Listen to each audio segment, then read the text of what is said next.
Boa tarde, pessoal. Vamos corrigir aquelas questões das atividades que eu passei para vocês, tá bom? Vamos começar com o enema opaco, também chamado de enema baritado, ou clister opaco, tá bom? Esses são os mesmos nomes, são nomes diferentes para o mesmo tipo de exame. Pergunta número 1. Qual o objetivo do exame? O objetivo do exame é avaliar a anatomia e o funcionamento do intestino grosso, tá? Com imagens de raio-x, como já sabemos, e com a utilização de meios de contraste, no caso, o bário. Tá?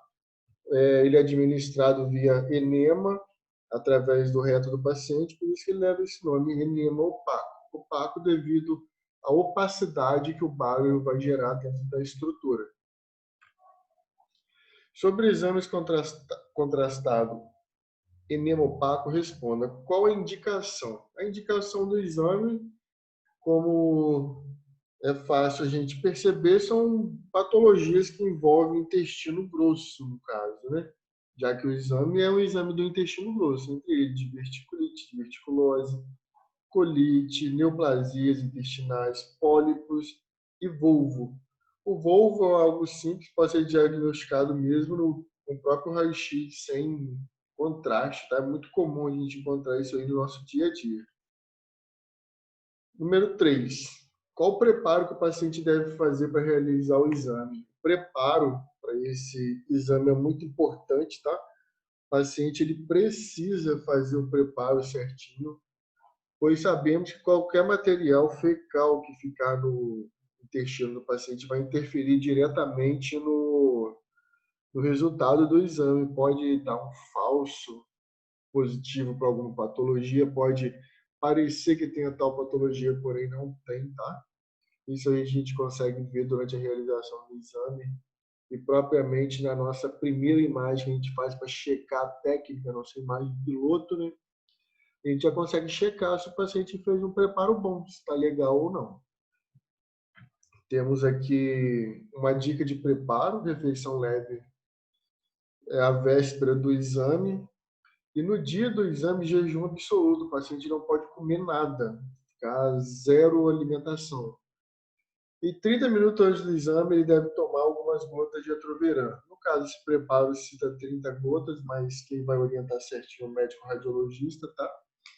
Atroveran é apenas uma indicação aqui de uns protocolos que tem na apostila de vocês, mas isso pode ser mudado, pode ser alterado, a própria marca do medicamento pode ser alterada, dependendo do médico radiologista. O intuito do paciente tomar esse medicamento é diminuir a contração do intestino grosso do paciente, auxiliar no diagnóstico e na realização do exame.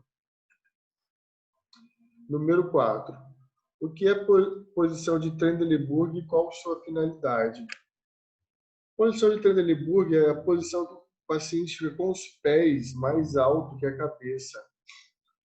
A finalidade desse posicionamento é fazer com que o contraste ele vá em sentido cefálico no paciente, pois, como sabemos, a gravidade vai interferir diretamente nesse exame, pois o contraste é administrado no reto do paciente e ele não vai simplesmente lutar contra a gravidade. Por exemplo, se o paciente estiver em pé, o contraste não vai subir no paciente. Por isso que essa posição é muito importante. O paciente fica com os pés para cima, a própria gravidade ajuda o contraste a ir subindo através do intestino grosso do paciente, até a região adequada. Número 4. Número 5. Cite uma patologia que pode ser encontrada com esse exame. Entre muitas, temos o divertículo. O divertículo são essas pequenas hérniazinhas que dá na parede do intestino. A parede do intestino ela deveria ter essa parede íntegra, bonitinha, de fora a fora. Porém, com a patologia, com o divertículo, ele tem essa herniação, tá? Como ele tem essa herniação, o contraste vai passar por todo o intestino do paciente. E onde tem a hérnia, o contraste também vai entrar de dentro. E vai dar esse sinal radiológico para a gente, essas bolinhas, tá? Esse é um sinal radiológico utilizando o meio de contraste, no qual o sinal radiológico remete ao divertículo. Bom, vamos para outra atividade agora.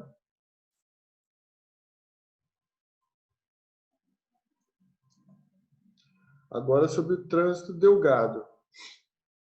Qual o objetivo do exame? Como o próprio nome diz, analisar a anatomia e funcionamento agora do intestino delgado, tá?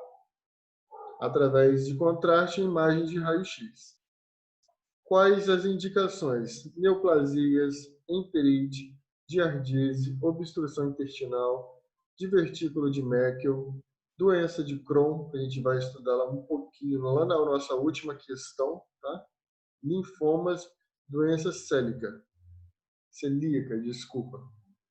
Qual o preparo que o paciente deve fazer para realizar o exame? Jejum absoluto, de 8 horas, e no período de 48 horas antes de fazer o exame, ele deve ter refeições leves, tá? Nada de comida pesada, nada de comida de difícil de digestão. Preferência sopas e coisas que não contenham alimentos difíceis de ser digeridos, tá? Uma coisa importante, a gente não deve esquecer isso, tá? O paciente, ele precisa urinar antes de fazer o exame para evitar o deslocamento do intestino. Pergunta número 4. Qual o objetivo de se esperar 1 hora para iniciar o exame em decúbito ventral, que é um outro fator importante para esse exame? O objetivo de esperar 1 hora é o tempo que o contraste vai demorar para chegar no intestino delgado do paciente, tá? Lembrando que aqui o contraste no exame trânsito delgado, o contraste é administrado via oral. Então, esse contraste ele precisa de um tempo adequado para chegar no intestino delgado do paciente. E geralmente é em torno de 1 hora. Número 5. Cite uma patologia que pode ser encontrada com esse exame. Tem aqui uma imagem bem legal, uma imagem com raio-x contrastado, a imagem simples. E a gente consegue ver a pelve do paciente, ó. Aqui é a pelve do paciente, aqui é o oco pélvico, aqui temos o intestino delgado, já o intestino grosso começando aqui. E aqui a válvula iliocecal. Onde nós temos a setinha apontando, a gente vê um espessamento irregular da dobra e estreitamento do lúmen, ou seja, o diâmetro do intestino ele está estreito, porém ele permite o contraste passar. Pois a gente sabe que vem do intestino delgado, passa pela válvula iliocecal e entra aqui já no intestino grosso. Então, se a gente tem contraste no intestino delgado e tem contraste no intestino grosso, a gente sabe que o contraste está conseguindo passar por essa estrutura, não tem uma obstrução total. Porém, a gente tem uma diminuição do lúmen, ou seja, a diminuição do diâmetro do intestino delgado. E nós temos a imagem de fluoroscopia, é a mesma imagem, porém a fluoroscopia ela dá meio que uma focada melhor no exame. E aqui a gente tem a inversão das cores. Onde era branquinho na imagem com a radiologia comum, na fluoroscopia vai ficar escuro. E o osso, oposto também, tá? Essa é algo bem interessante para a gente sempre estar atento com a fluoroscopia. A seta está mostrando justamente a mesma imagem, olha. A gente consegue ver que tem uma pequena passagem para o contraste prosseguir, porém há um estreitamento. Esse sinal radiológico, junto com a clínica que o paciente apresenta, é típico da doença de Crohn, tá bom? Essa imagem foi obtida de um site confiável, e é uma imagem bem legal para a gente poder ter aí como base para os nossos estudos, tá bom? Pessoal, é isso. Obrigado, tá? Qualquer dúvida, estou à disposição, é só entrar em contato.